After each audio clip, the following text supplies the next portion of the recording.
whatever you're going through, if you're going to be able to endure, you're going to need something to keep your bones ablaze. And I'm telling you, whatever it is, if it's not Jesus, it's going to burn out. And then so will you. You were made to live with an undying passion for the Creator who not only made you, but rescued your soul.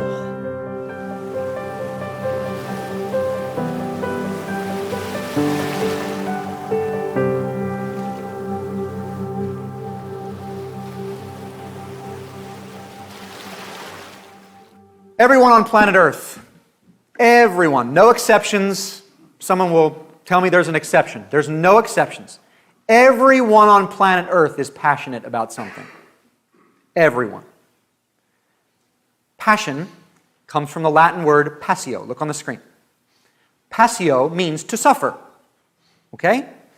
But the definition that we know of is this. It's a willingness to suffer significant loss for something you love. Now let me prove to you that everyone is passionate. Some people are passionate about their families and their kids, and they're willing to suffer a significant loss because they love their kids.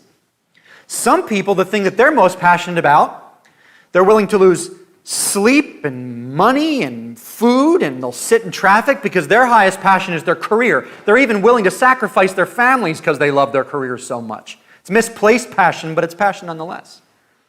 Some people, the only thing they're passionate about at all, and they're willing to suffer for this, give up lots of things for this, they'll make investments for this, what they're most passionate about is themselves. And they spend their entire lives doing for them and nothing else. Everyone on planet Earth is willing to suffer for what it is that they love the most. But make no mistake, passion, a willingness to suffer, is universal. Jesus told us that if we were to fulfill what it is that you were made for, it would look like this. You would have an undying love for God with all your heart, all your mind, all your strength, a zeal for God that would never, ever burn out. Paul and Barnabas are at Iconium, and here's what it says. Now at Iconium, they entered together into the Jewish synagogue and spoke in such a way that a great number of both Jews and Greeks believed. But the unbelieving Jews stirred up the Gentiles and poisoned their minds against the brothers. So they remained for a long time, speaking boldly for the Lord, who bore witness to the word of his grace, granting signs and wonders to be done by their hands. But the people of the city were divided. Some sided with the Jews and some with the apostles. When an attempt was made by both Gentiles and Jews with their rulers to mistreat them and to stone them, they learned of it and fled to Lystra and Derbe, cities of Lycaonia, and to the surrounding county. And there they continued to preach the gospel. Now this isn't new. We're halfway through this book of Acts. We're in chapter 14, and there's 28. We've seen this for basically 13 chapters. They preach, they get beaten up for it, and then the church explodes. That's what we've seen. That's like the summary of the book of Acts. So this isn't new. But what is new is that this is the start of a firestorm for the Apostle Paul. Now, when I first started writing this first lesson, I used the word bravery, and I changed it. I had it all the way up until Saturday. And it just didn't sit right with me. I wanted people to know, yes, Paul was brave, and we should be brave like him. And something didn't sit right. So I went back to the drawing board and I erased it. And I changed it to gallantry. And let me tell you why. Bravery and gallantry are not the same thing. Look at the definition of gallantry up on the screen. Gallantry is the nobility of behavior or spirit, heroic bravery or courage, especially in a time of war, and here's the main point, or in the face of an enemy. Listen, guys, the first time you asked out a girl, it took bravery. That's not gallantry. You can have bravery to get on a roller coaster. It's not the same thing. Bravery you can have on your own when it's just about you. Gallantry involves something outside of you. It's when you know you're facing opposition, a threat from the outside that threatens not only your life, but the life of the people you love. It requires something noble, a virtue in you that is not natural. It comes from God. Now let me ask you something. Paul was consumed with this zeal. Americans, may I ask you something? Is it good to be consumed by something, or is it better to just be moderate in all things? Well, in our church, what we do whenever we have a question is we look to the Bible and see what it says about Jesus first. So let's just ask a question. Was Jesus moderate in all things, or was he consumed, utterly consumed with one solitary purpose? Let's just ask that.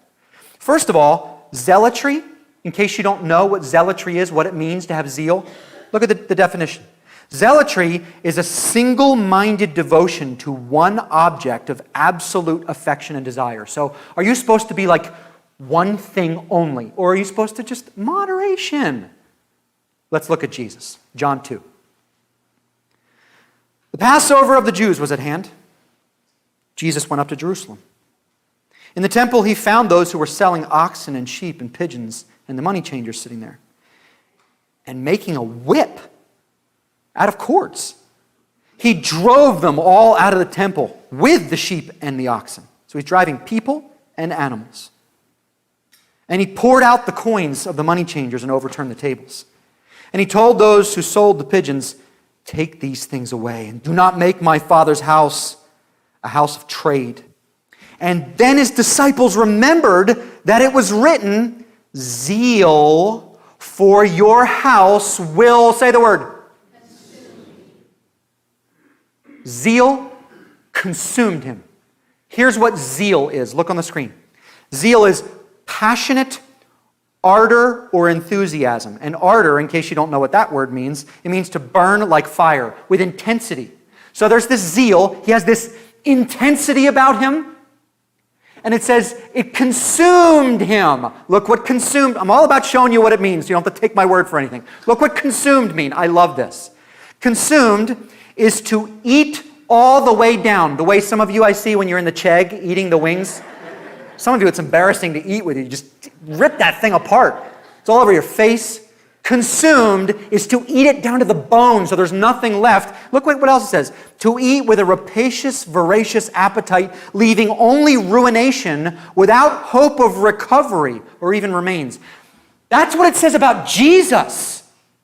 What this means when it's applied to the Son of God is that deep within his soul, there was this all-consuming, solitary thread that if you pulled it into his heart, you know what you'd find?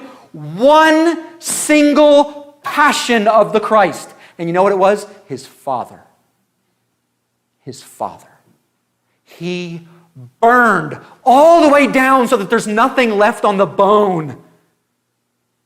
So would Jesus say, moderation and all? You know, if he came in and flipped over the tables in some of our churches, we'd say, whoa, buddy, chill out.